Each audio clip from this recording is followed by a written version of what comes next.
Bonjour, aujourd'hui nous sommes chez IP Trust, un cabinet de conseil en propriété industrielle. Leur mission est de protéger les créations et innovations de leurs clients, bien entendu, mais avec en promesse un accompagnement sur les questions d'innovation et développement.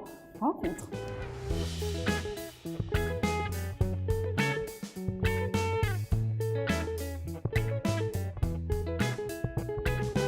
Pierre Brézé, bonjour. Bonjour. Vous êtes CEO chez IP Trust. Est-ce que vous pouvez nous rappeler en 2 mots le cœur d'activité de votre entreprise? IP Trust est un cabinet de conseil en propriété industrielle dont le métier de base est de protéger les innovations et les inventions, mais aussi prendre en compte les brevets que d'autres déposent pour éviter d'être contrefacteur et parfois aussi pour enrichir et accélérer sa propre connaissances et ses propres projets de recherche et développement. Alors, vous collaborez avec des associés, des collaborateurs au profil assez varié. Je suppose que vous considérez que c'est une valeur ajoutée aujourd'hui pour IP Trust? On a la chance d'être de profils et d'expériences variées. Pierre Brézé a eu un premier parcours dans la valorisation de la recherche publique, puis il a fait un parcours tout à fait remarquable dans la propriété industrielle en apportant beaucoup d'innovation dans l'exercice du métier.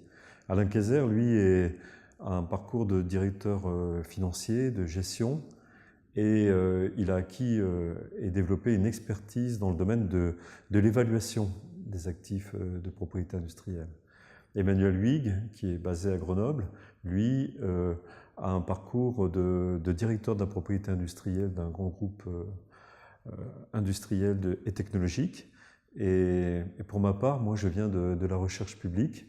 J'étais scientifique et puis j'ai été aussi directeur scientifique d'un grand groupe industriel.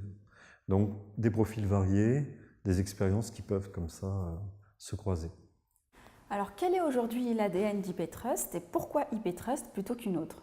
Nos clients, en fait, ne dépensent pas de l'argent juste pour dépenser de l'argent pour construire des portefeuilles de brevets. Il faut que ça leur serve à quelque chose et que ce soit utile à leur stratégie, bien évidemment. Nous avons une vision très stratégique de la propriété intellectuelle, une stratégie qui doit s'intégrer en fait dans la totalité de la stratégie de l'entreprise, qui doit coller à celle-ci. On travaille aussi sur toutes sortes de mécanisation des tâches à faible valeur ajoutée, pour que précisément on ait plus de temps à consacrer à toute la partie forte valeur ajoutée, conseil en fait stratégique à nos clients.